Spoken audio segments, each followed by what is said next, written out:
Ah bah tu vois là, je sais pas ce qui s'est J'ai passé. j'ai déclenché la musique et j'ai dû éteindre la musique et maintenant, attends.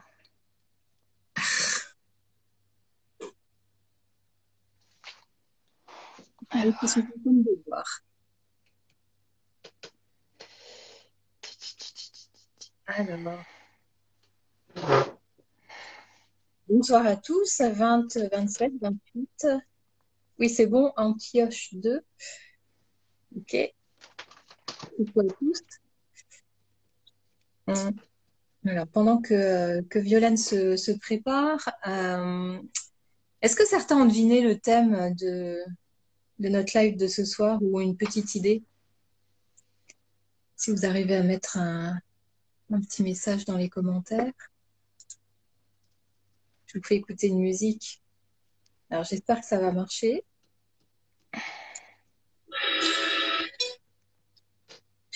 Vous entendez?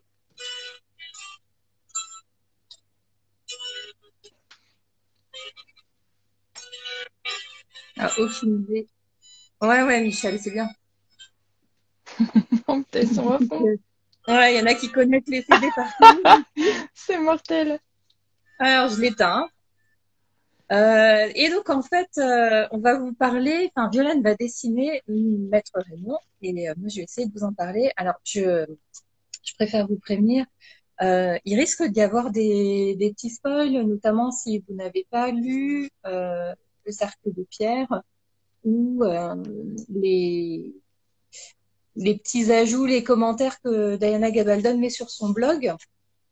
Donc, si vous n'avez pas envie d'être spoilé par rapport à ce personnage, bah, c'est peut-être pas l'endroit pour être ce soir. Donc voilà, je vous chasse pas, mais si vous, ouais, si vous voulez éviter les spoils, c'est pas le moment. Alors pendant que Violaine commence à dessiner son visage, donc Maître Raymond, c'est le mystérieux apothicaire que Claire rencontre alors dans le tome 2 et puis du coup dans la saison 2 lorsqu'elle est à Paris, hein, lorsqu'elle et Jamie sont à Paris en 1744.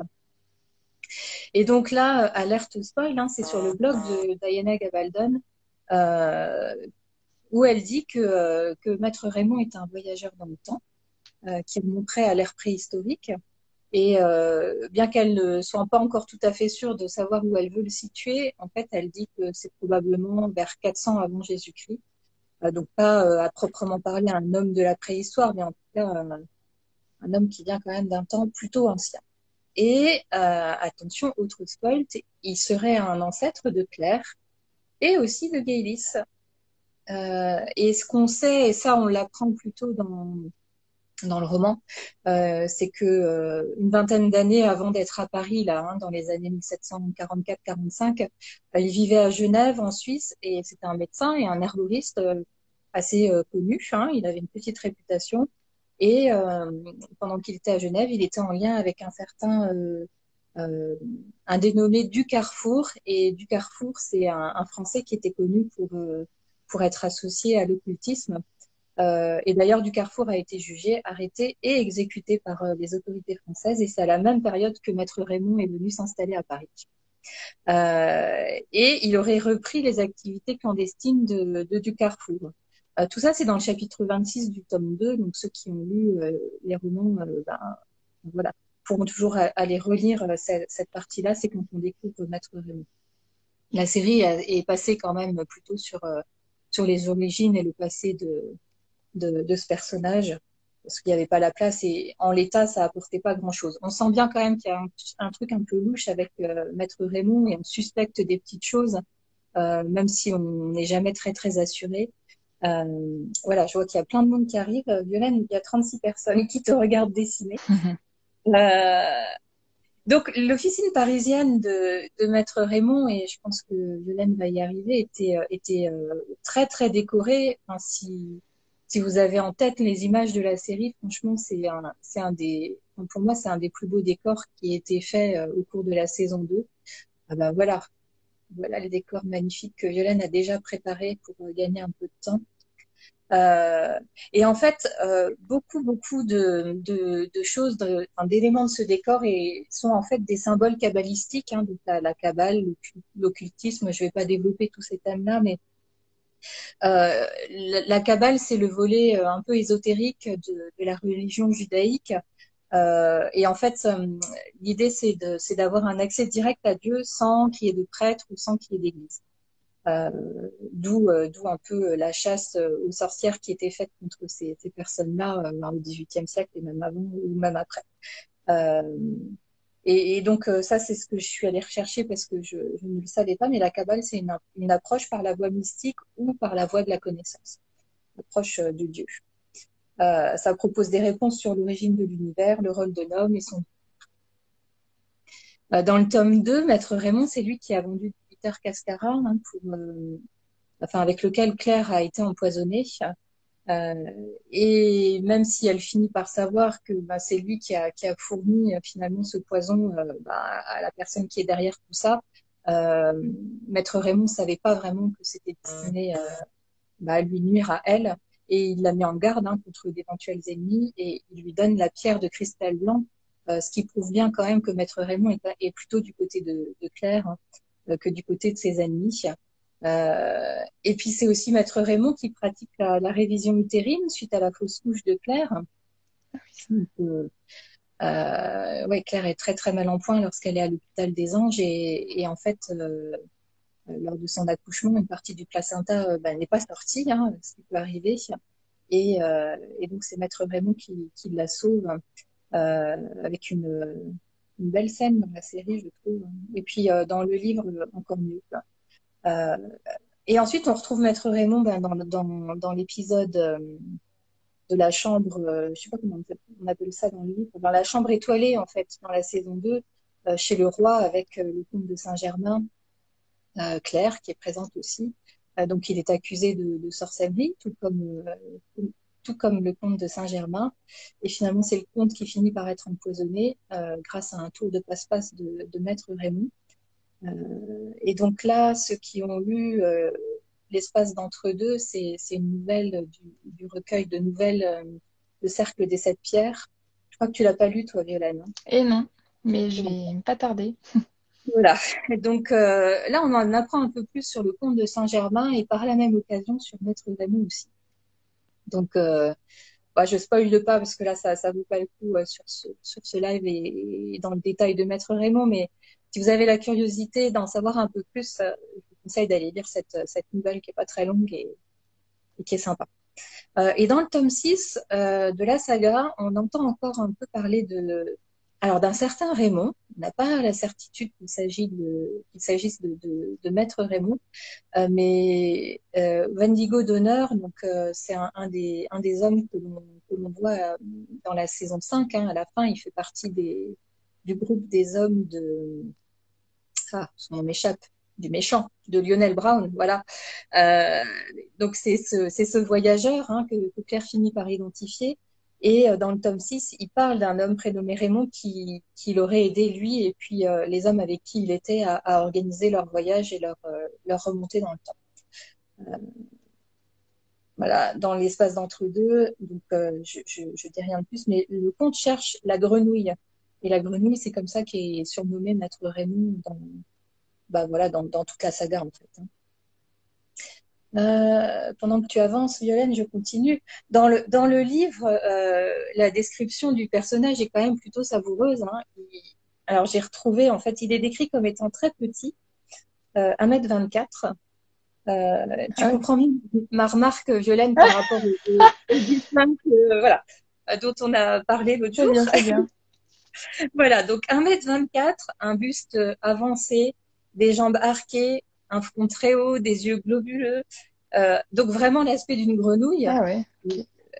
Alors bon, évidemment, ils ont casté un acteur, c'est difficilement transformé, donc surtout avec les effets spéciaux, on fait plein de choses, mais voilà, c'est pour dire que c'est vraiment un personnage atypique. Et quand on lit le blog de Diana Gabaldon et qu'on lit qu'en fait c'est un voyageur qui remonterait à une époque très lointaine, plus de 2 siècles, on comprend mieux un peu le physique. Elle donne aussi des détails sur ses mains. Elle dit qu'il a tous les doigts de même longueur et qu'il a des pouces très longs et souples. Donc, je sais pas quel genre de bête étrange je sais, mais voilà.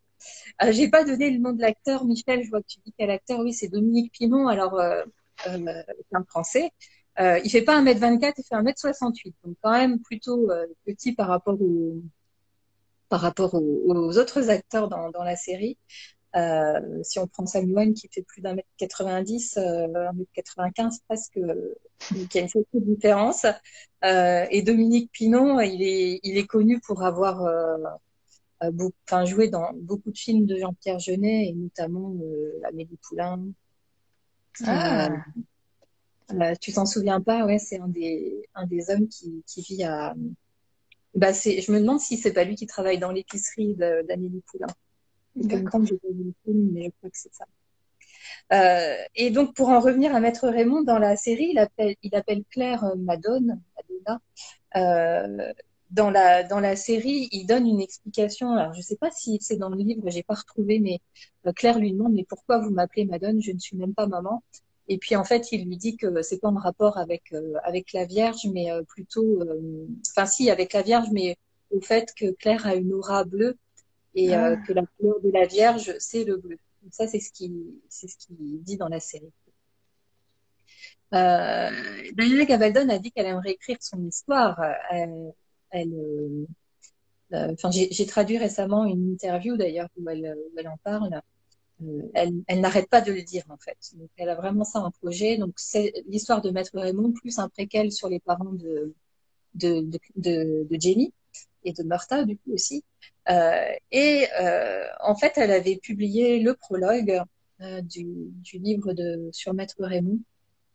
Donc voilà, je partagerai ça prochainement, vous verrez. Euh, c'est pas très long. Et Diana Gabaldon parlait aussi sur son blog des descendants de Maître Raymond. Je l'ai dit un peu en introduction.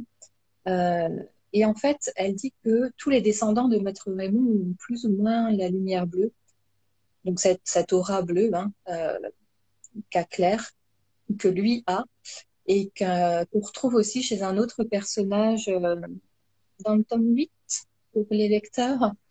Donc là, c'est pareil, je vais pas en dire plus parce que ça sert à rien. Mais donc Diana dit que c'est un chaman qui a la capacité de guérir grâce à son empathie. Et donc, il peut voir les auras. Euh, Quand il voit une aura bleue, ça lui permet d'identifier ceux qui ont son pouvoir, donc ce pouvoir de voyager dans le temps. Et il voit aussi parfois des auras rouges. Et l'aura rouge, c'est pour des guerriers, voilà, des guerriers qui sont nés guerriers. Et, euh, et moi, j'ai envie de dire, tiens, The Red Man, Red Jamie, tout ça, c'est sans doute pas innocent. Diana dit aussi que Maître Raymond a une grande aversion pour les Vikings, et cette aversion remonte à des événements qui se sont passés à son époque, à son époque d'origine, d'où le malaise de Maître Raymond en présence de Jamie. Ça, on le sent surtout dans le livre. Je trouve que non, c'est pas traité vraiment dans la série. Donc il craint ces Vikings. Donc il craint Jamie parce que il reconnaît une force en eux, hein. Et il reconnaît aussi une force vitale enfin, la force vitale qu'il possède. Et d'ailleurs, Maître Raymond se sert de ça lorsqu'il est auprès de Claire à l'hôpital des Anges. Il demande à Claire d'appeler Jamie. De, enfin, oui, voilà, pour la sauver et parce qu'il sait que en l'appelant, ça va réveiller une espèce de force, hein. Il y a un lien sexuel et émotionnel entre elle et Jamie que Maître Raymond doit sentir. Et effectivement, hein, dès lors qu'elle l'appelle, c'est à ce moment-là que on a l'impression qu'elle reprend vie en fait. Donc je trouve que ça a été très très bien traité visuellement parlant, et ça a été enfin, bien décrit aussi dans le livre. Ce qui est bizarre en fait, c'est que Claire ne semble pas avoir conscience que Raymond est un voyageur dans le temps. Euh, Elle qui est d'habitude si intuitive, je sais pas, c'est bizarre qu'elle le sente pas, qu'elle l'identifie pas. Il y a aussi une scène, ça c'est dans la série où il manipule des osselets, ou enfin je sais plus trop exactement. Et ils en viennent à parler de Franck. Et il y a une réponse un peu bizarre de Maître Raymond. Enfin, vraiment, c'est à ce moment-là qu'en tout cas, moi, ça m'a mis la puce à l'oreille sur le fait qu'il était sans doute un voyageur. Euh, je sais pas où tu en es, Violaine, de ton décor. Moi, je vais parler de la veste de Maître Raymond. J'ai pas Cette fini. photo, hein. Je me Donc, dépêche. je vais essayer de lire un petit peu. Oui, Sophie, donc elle me dit que ce sont bien des os, mais ce sont des osselets. Et quelqu'un se souvient de ce qu'il dit à propos de Franck. Il y a aussi un moment où il lui dit on se reverra. Euh, et ça doit être dans la scène de la chambre étoilée. Ah oui, c'est vrai. Ça me parle, ça. Euh, Par contre, j'ai Extradat, pas du tout eu la puce à l'oreille comme toi quand il le reste. J'étais un peu comme Claire, j'ai rien vu du tout. t'as rien vu. Ouais. Absolument rien. On sent qu'il y a beaucoup de mysticisme ouais, dans son attitude, dans tout ce qu'il fait. Enfin, qu'il n'est pas tout clair, tout net, quoi. Euh, ouais, alors, j'arrive pas à bien voir tous les messages, ils sont vraiment tout petits là. Comment je fais pour agrandir ça? Voilà. Le bleu Madone. Superbement brodé, oui. Ah oui, pour Aline dit que selon elle, il voyait l'avenir en fait. Et oui, mais dans la série, les personnages qui voient l'avenir, souvent, euh, bon d'ailleurs, ils se servent un peu de ça, hein, ce sont des voyageurs. Il a dit à Claire qu'elle reverrait Franck. Voilà, ouais, c'est ça. On admire ton tracé. Je t'attends un petit peu parce que une fois que j'en suis à la veste, J'ai quasiment fini. ouais.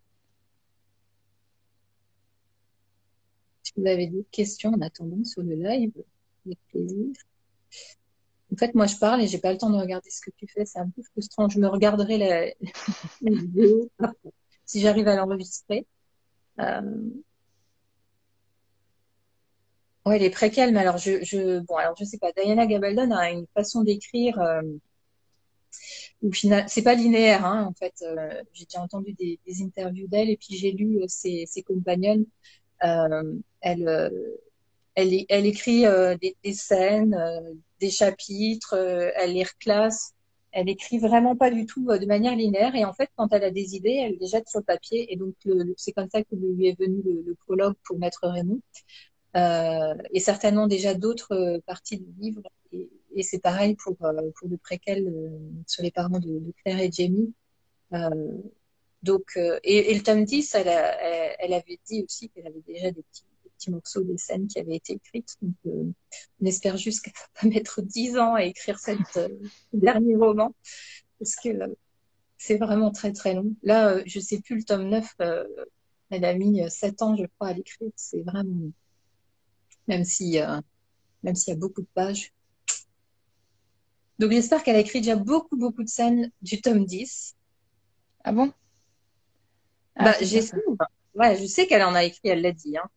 Euh, Puis c'est bon, beau, oui. elle- Michel te dit c'est beau. En effet, c'est beau.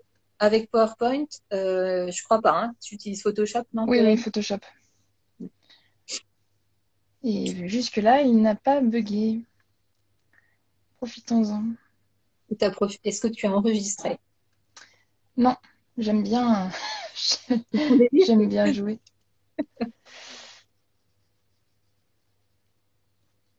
J'ai 2 minutes et j'ai fini. Qu'elle écrive d'abord le tome 10. Oui, Michel, je suis d'accord. Et qu'elle mette pas 7 ans.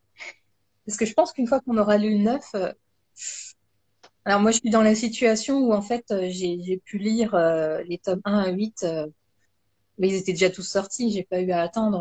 Enfin, il y a juste le 9 que j'attends depuis 1 an et demi maintenant, puisque j'ai fini de lire le tome 8 il y a 18 mois. Mais comme ça fait 1 an et demi où elle nous dit qu'elle a presque fini, moi je me suis vraiment laissée embarquer. Ben voilà, Maître Raymond. Alors pour l'instant, il est en ombre chinoise. Je vais vous parler de sa veste, de son manteau, parce que bah, c'est tout un symbole en fait, hein. Tu peux commencer, Violaine, par en haut à gauche en fait. Allez. Voilà. Beaucoup de recherches ont été faites par toute l'équipe costume d'Outlander pour réaliser cette veste parce que la volonté, c'est qu'elle reflète la nature mystique du personnage. Et donc, Terry Dresbach, hein, la costumière en chef qui était encore présente sur la saison 2 jusqu'à la saison 4, a demandé à ce qu'on lui propose une liste de euh, maladies mortelles au XVIIIe siècle. Euh, et il fallait que ce soit des maladies que l'on puisse illustrer et broder. Donc, par exemple, le choléra, c'était pas possible. Hein. Le choléra, si vous savez quels sont les symptômes, on va dire que c'est une énorme gastro. Et donc, on lui a proposé la fièvre jaune, et donc que Violaine est en train de dévoiler. Euh, et ils ont représenté ça, ils ont figuré ça avec une étrange créature qui a des cornes dans le dos et qui pique un œil humain pour le jaunir avec la jaunisse. Parce que la fièvre jaune, voilà, une des manifestations de la maladie, c'est le fait que le fond de l'œil devienne un peu jaune. Tu peux passer en bas à droite si tu veux, Hélène. Ensuite, une autre maladie qui a été brodée, c'est la goutte. Euh, Peut-être que vous savez sans doute ce que c'est. Moi, je sais que mes grands-parents, mon grand-père disait, oh, j'ai la goutte, ça qui me fait mal. Et donc ça a été dessiné donc en bas à droite du manteau. Euh, Par un méchant animal noir qui est en train de mordre un pied. Alors, c'est pas forcément très. Attends, j'ai pas vu d'animal noir, moi. J'en ai pas fait. Tu l'as pas vu? Mais pas du Alors, tout. Un pourtant, je peux animal. Attends, mais je vais le faire. tu es bien au bon endroit. Pourtant. Alors, je suis en train de regarder si je trouve une image, si je peux t'agrandir ça. Oui, dans la plante, en fait, il y a un morceau un peu rose avec un pied. Attends, j'essaye de te montrer sur mon écran d'ordi. Je sais pas si ça marche. Hop, hop, hop, je suis trop près. Je m'éloigne un peu, comme ça. Est-ce que tu vois? Ah ouais, un espèce de. D'accord. Tu vois? Juste. Et Il donc, a la main sur la. D'accord. il mord Non. d'un pied et donc il y a une espèce de rougeur, hein, ou un gonflement rouge. Euh, Me revoilà. Voilà, qui symbolise l'inflammation et la grosse douleur. En fait, la goutte, hein, une crise de goutte, c'est une crise d'arthrite aiguë. Donc voilà comment ils ont choisi de le représenter. Sur la veste, il y a d'autres symboles. Ben, par exemple, il y a les remèdes aux différentes maladies. Par exemple, le camphre. Enfin, il y a des feuilles de camphre qui sont derrière l'œil, en fait, la bête qui est en train de piquer l'œil, hein, l'image que tu as dévoilée tout à l'heure. Hein. Tout le feuillage là que vous voyez en vert, c'est des feuilles de camphre et donc ça c'est un des remèdes ben, contre la fièvre jaune. Donc il y a pas mal d'herbes, de plantes sur toute la veste. Et les autres deux gros symboles qui restent à dévoiler, donc, voilà, tu fais dans l'ordre que tu veux. Donc il y a l'arbre de vie, voilà, tout en haut, à droite, l'arbre de vie, et à l'opposé, il y a la main des mystères. Et donc ces deux éléments-là sont des symboles euh, de l'alchimie en fait. Donc toujours en rapport un peu avec l'occultisme, le mysticisme de Maître Raymond. Euh, et puis se rajoute à cela, je crois que j'en ai vu sur ce que tu as dessiné, Violaine, mais il y a des symboles astrologiques euh, Là-haut? dont ouais, voilà, voilà. Et certains de ces symboles, alors je sais pas si tu les as dessinés de manière fidèle à ce que... Oui, ben, j'en vois en bas. Et en fait, certains des symboles astrologiques qui sont sur cette veste, eh ben, en fait, surtout ceux-là, là, tiens, que je vois là, et notamment, je pense à celui qui est en bas, là. Celui-là?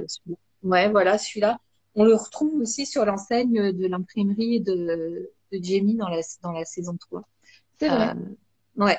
Ah ouais. Et alors, j'avais fait des recherches sur la signification des symboles. Je suis pas allée revoir là, mais vous pouvez retrouver ça soit sur mon site internet ou j'avais même fait une petite vidéo qui explique les symboles astrologiques, mais tout a un sens en fait. Et quand John Gary Steele, hein, le chef décorateur de la série, avait conçu cette enseigne, il y a vraiment beaucoup de réflexion derrière, hein, tout comme les costumiers qui ont dessiné la veste de Maître Raymond. Euh, j'ai l'habitude de le dire dans mes décryptages, mais rien n'est laissé au hasard dans cette série. Et là, vraiment, on le voit bien sur ce costume. T'as fini, Violaine? Bah Presque. ouais. Non, C'est très je fais juste de la lumière en plus le temps que tu Ah ouais. Ben non, mais je commences à... propose que éventuellement vous posiez vos questions si vous en avez. Ben, je vais essayer de voir si je les vois bien. Mhm. Mhm. Supprimer Pitchmany, non, je vais éviter de te supprimer. J'ai déjà eu des drames dans le milieu du cinéma cette semaine, c'est bon, je crois. Euh, c'est absolument cool. Ouais. Ouais, il est super ton dessin. J'arrive pas à lire les messages. Le dos, une vedette, très bien brodé. Et en fait, j'ai lu un article sur un site anglo-saxon où c'est, alors c'est pas Terry Dresbach qui a interviewé, mais c'est une de ses costumières, on va dire de ses bras droits, qui explique comment elle a brodé des tonnes et des tonnes de costumes et en fait, elle a fini par créer numériquement en fait le modèle parce que je crois qu'ils ont fait, je ne sais plus combien d'exemplaires de cette veste qui a changé de taille au fur et à mesure enfin, des préparatifs. Donc, s'ils avaient dû broder ça à la main, ça aurait été un petit peu pénible, je pense. Donc là, avec leur système de brodeuse associé à un ordinateur numérique, voilà, ils pouvaient reproduire à l'infini. Mm. Donc, tu as beaucoup de félicitations, Violaine, je te les répercute. Ouais, c'est gentil. Mm. Et, J'ai ça oublié. fait 30 minutes qu'on a commencé, c'est pas mal. J'ai l'impression que ça fait 2 minutes. T'as l'impression que ça fait 2 minutes? Oui, non? Eh oui, eh oui, oui. Moi, j'ai l'impression que ça fait 10 minutes, mais voilà, c'était un plaisir de vous retrouver. Ça faisait un petit moment que j'avais pas eu l'occasion de prendre le micro ou la parole. La dernière fois qu'on avait fait un live, c'était au mois de juillet, Violaine, je crois, c'est ça? Oui, pendant les vacances, Voilà. exact. Et puis, comme moi, j'ai fini tous mes décryptages de tous les épisodes de toutes les saisons, plus de raison. Mais on en a un autre en préparation. J'en profite, hein. Alors, la date n'est pas fixée, mais ça sera probablement, allez, on va dire dans les 3 prochaines semaines, je pense. Crois-tu que l'on va avoir des coulisses de la saison 6? Alors, ouais, on n'a pas eu grand-chose, c'est vrai. Alors, je pense qu'il y en aura. Je sais plus qui pose la question, ça a déjà disparu. Euh, Parce que j'ai lu un tweet il y a déjà longtemps, hein, mais de Alexandre Laos, hein, l'acteur qui va jouer Alan Christie dans la saison 6, c'est un nouvel acteur euh, que j'adore hein, personnellement. Je sais pas si vous aviez vu la série Versailles, c'est lui qui joue le frère du roi. Excellent, excellente série. Euh, je vous la conseille si vous voulez regarder autre chose qu'Outlander. Vraiment, vraiment superbe. Euh, et donc oui, donc je disais, j'ai vu un de ses tweets il y a longtemps, longtemps où il disait qu'il venait d'aller tourner des extras en fait hein, pour la promotion de la série et ça n'a pas été diffusé puisqu'il a mis ce message-là après qu'on ait vu vous savez les commentaires sur les dessins. Enfin, il y avait John Bell qui faisait des tweets et voilà. Donc je pense qu'à un moment donné on aura quelque chose, mais quand? Je ne sais pas. J'ai l'impression qu'on nous donne les infos quand même un peu au compte-gouttes. Euh, Déjà, j'étais contente qu'on ait un trailer pour la saison 6 même s'il dure 42 secondes et demie, c'est pas grave. D'ailleurs, je vous prépare quelque chose concernant ce teaser. Hein, voilà, je travaille. Et je pense que ça sera chouette et ce sera une surprise. Je fais un peu de teasing aussi. Euh, je vais essayer de vous décrypter ce teasing à la lumière de ce qu'on sait de la saison 5 et puis aussi de ce que je sais et de ce que j'ai retenu du tome 6. Hein. Euh, Sachant que je l'ai relu il y a déjà quelques mois, donc j'espère que les teasings, c'est la stratégie marketing, c'est sûr.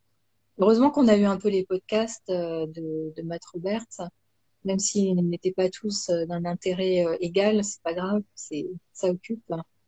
Et puis oui, de temps en temps, on a une vidéo, donc c'est bien.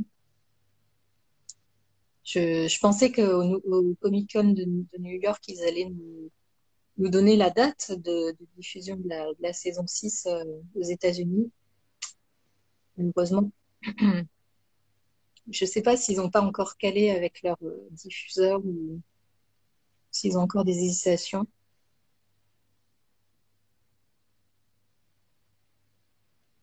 C'est fascinant la façon dont tu travailles. Moi, je fais un peu de Photoshop pour faire les vignettes et les images. Et enfin, à chaque fois que je publie une image, c'est avec Photoshop, mais c'est du montage ultra basique.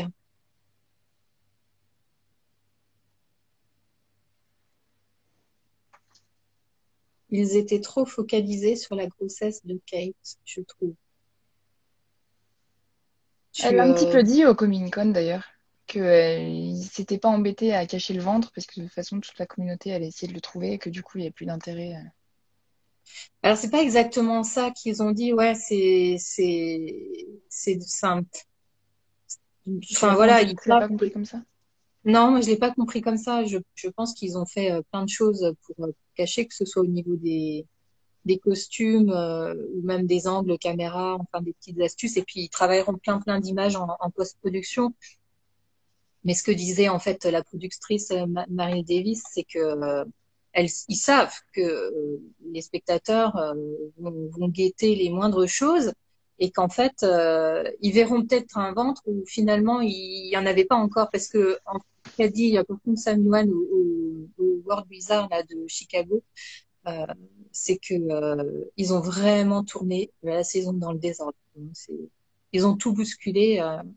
L'ordre de tournage des scènes, des épisodes pour pouvoir justement profiter de quêtes sans ventre, je pense, sur certaines scènes et puis et se sont gardés des scènes où c'était plus facilement travaillable sur la fin. Et à mon avis, ils ont même carrément essayé de ménager Katrina Balfe sur la fin du tournage de la saison 6. Ça devait plus être beaucoup en plateau, en fait, hein. Ils ont dû faire tout le reste, hein. Je vois pas beaucoup les commentaires.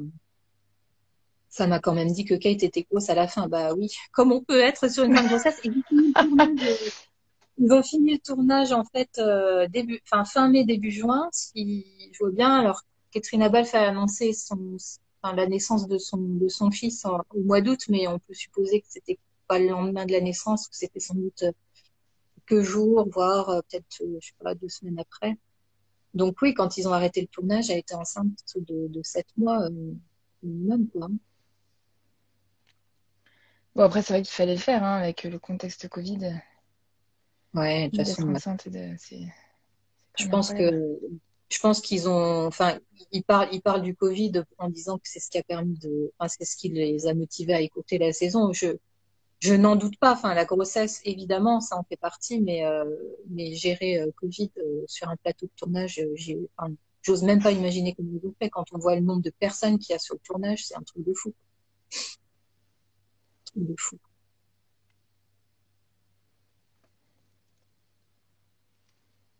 Et la météo aussi, bah oui. Quand on voit même sur les plans du trailer, hein, il y a de la neige sur les décors de Fraser's Ridge. Enfin, quand on avait un peu des tweets des acteurs pendant le tournage, enfin, c'était pas triste quand même, la météo. En fait, moi, ça m'intéresse pas trop, la grossesse de Kate. Enfin, je trouve que c'est vraiment du domaine du privé et c'est vrai que c'est un peu agaçant que ces questions-là ressortent en fait lors des conventions. Je suis sûre que la production a fait ce qu'il fallait pour que ça se passe bien. C'était terminé. Oui je pense. Ouais. Un petit cadre et c'est fini.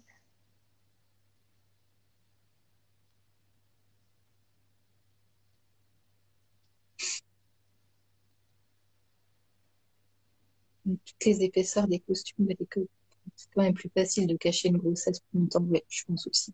Je suis d'accord.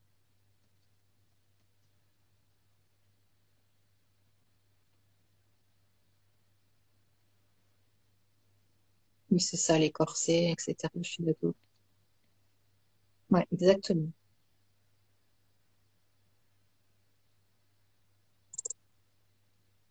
Ouais. Oups. Je suis en train de faire des bêtises.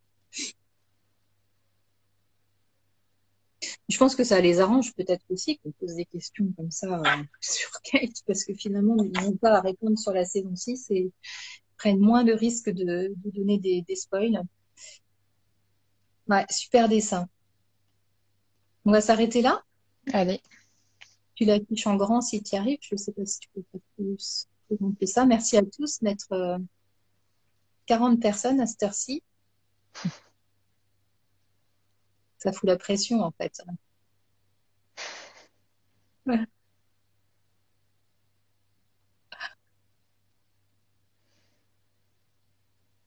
Sous les feux des projecteurs, Maître Raymond. Merci à vous. ok, C'est tout bon. De toute façon, tu vas l'afficher, je pense. Hein. Tu vas le oui, mettre sur Instagram. bien sûr. Merci à tout le monde. À bientôt. Donc, un prochain live avec Violaine, on va dire d'ici 3 semaines maximum. Et puis moi, je travaille sur le décryptage, décodage du teaser et je vous en parlerai bientôt. Merci Ciao, Aurélie. ciao. Bonne soirée, J'ai bon appris plein de trucs. week-end. Bisous. À bientôt. Ciao. Ciao.